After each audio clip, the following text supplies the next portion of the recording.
Stanislas Chaperon, bonjour. Merci d'avoir répondu à notre invitation. Vous arrivez finalement pour ces rencontres à Marais avec de nouvelles fonctions. Est-ce que vous pouvez nous en dire un peu plus ? Benoît, donc merci de me poser la question. Nouvelle fonction, je dirais plutôt fonction complémentaire par rapport à mes responsabilités de président du directoire et CEO de Marche France. Donc c'est une double fonction supplémentaire donc, que j'ai prise donc, sur Europe continentale, CIS, donc CEI en français, et Turquie. Hein, donc c'est un ensemble assez disparate. Vous avez pris de la hauteur. Où donc il y a à la fois donc une responsabilité maintenant sur les grandes entreprises, donc ce qu'on appelle le risk management dans le jargon anglo-saxon et les grandes entreprises, et aussi sur les risk solutions, donc qui comprennent donc à la fois le conseil, l'actuariat, la gestion de captives et les transferts alternatifs. Donc c'est tout un nouveau champ en fait d'exposition, de travail en fait sur d'autres pays que la France, mais aussi la France. Je crois que surtout à souligner, c'est que c'est le résultat des bons résultats de Marche France. Hein. Oui, c'est-à-dire que c'est finalement une reconnaissance par le groupe Marche que ce que les équipes de Marche France, et pas uniquement moi-même, ont su faire, ont su bâtir dans le temps, progressivement, de façon professionnelle et sérieuse.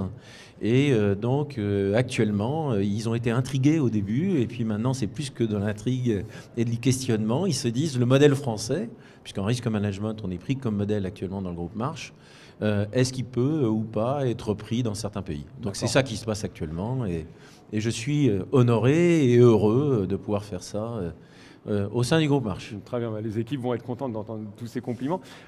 Justement, l'année 2012, concrètement, pour Marche France, ça s'est passé comment ?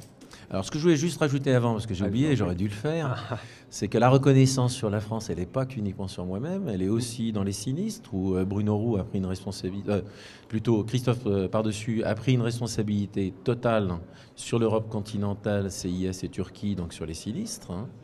Sur Marc Pache, donc, qui a pris la co-responsabilité donc, sur tout ce qui est risque consulting, donc conseiller en risque et aussi risque alternatif, aussi sur toute la région. Et sur Bruno Roux, qui a pris une responsabilité sur l'informatique, aussi bien sur la France que sur la Belgique. Donc il y a une reconnaissance du travail fait par les équipes France de Marche qui est à saluer et je trouve qu'elle est très bien. Très bien. Alors avec ce magnifique teaser, dites-nous franchement comment se sont passées comment s'est passée l'année 2012 ? L'année 2012 s'est bien passée. C'est la continuité de 2010-2011 qui s'était très bien passée. Donc elle s'est bien passée. Dans une période qui a été un peu plus challenging, c'est vrai, parce que bon, il y a une situation française qui s'est ralentie, un impact de la crise économique qui sentait un peu plus, aussi bien sur les PME que sur certains grands groupes à connotation forte française. On a quand même une pondération et un positionnement sur les grands comptes internationaux qui est important, avec des groupes qui ont de l'activité de plus en plus importante dans les pays émergents, donc qui néanmoins permettent de continuer à trouver, donc accompagner la croissance des clients, de nouveaux chantiers, de nouveaux projets, de nouveaux développements, et ce qui nous a permis de faire une bonne année. D'accord, donc une croissance, vous avez un chiffre quand même pour nous ? Je donne pas trop les chiffres, parce que les chiffres, on les donne mondialement, nous. Donc en fait, ça c'est... Mais on a fait une croissance positive. Une croissance positive, bon, très bien. Et sur les renouvellements, 2013, ça s'est passé comment ? 2013, ça s'est bien passé, non, sérieusement. Mis à part quelques soit niches, soit particularités, donc c'est vrai que des clients internationaux ayant des expositions fortes dans des zones à catastrophes naturelles, soit tremblements de terre, soit cyclones, soit grandes zones d'inondation, donc ça c'est un peu plus complexe, il y a un peu plus de travail. On trouve des solutions, souvent elles sont plus chères qu'avant, hein, bien évidemment. Donc, mis à part ça, puis quelques niches, bon, c'est clair qu'il y a des niches, que ce soit de la RC médicale ou même plus la décennale, la Dieno, maintenant c'est devenu quelque chose qui est beaucoup plus facile à structurer et à placer. Donc, quelques niches, le reste était quand même un marché qui était assez souple. Hein.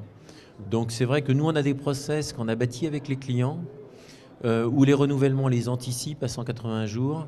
On les travaille, on définit avec la stratégie avec le client, on fait ensuite, on challenge les assureurs plus ou moins en fonction des besoins et de ce que demande le client.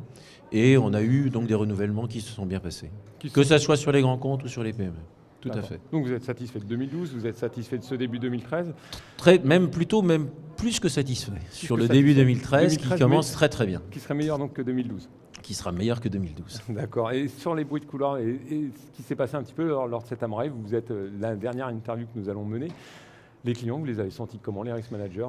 Non, je les ai trouvés donc réalistes et interrogatifs par rapport à ce qui se passe, pas uniquement sur la France, mais l'éclairage mondial. Donc ça, c'était l'introduction du premier jour. Ici, ça devient international. Et en se posant vraiment la question, c'est quels sont les grands enjeux. Alors c'est vrai qu'en même temps, l'avantage des rencontres de l'Amray après Davos, c'est qu'il y a ensuite toute l'inspiration et les sujets de Davos. Donc c'est clair que la mondialisation, c'est le sujet.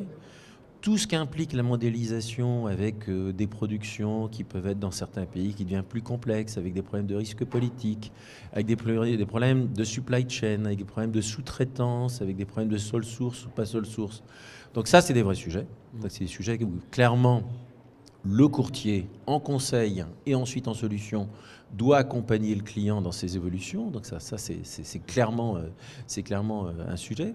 Il y a des sujets sur le crédit, ça c'est vrai, dans une période qui est une période un peu agitée et avec des baisses en fait des rentabilités des entreprises, il y a des problématiques de crédit aussi où il faut accompagner, mais pas uniquement en transfert, mais aussi en conseil, des problèmes de caution.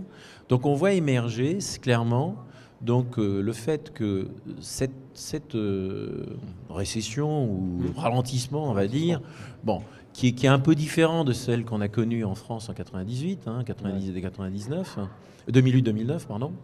Il faut donc l'accompagner à travers soit du service, donc on a beaucoup travaillé de notre côté chez Marsh sur les services à accompagner, sur la remontée d'informations, sur la modélisation, sur le travail en pur service pour les clients, et ensuite sur le transfert vis-à-vis des marchés d'assurance. Très bien. Stanislas Chaperon, je vous remercie d'être venu participer à cette dernière interview. C'est un grand plaisir. Merci beaucoup. C'est la fin de ces rencontres Amray, c'est la fin de cette émission. Je remercie Bastien Sabaros pour la réalisation, Thierry Goubi pour les caméras, pour le reportage également, et toutes les équipes de News Assurance Pro. À très bientôt.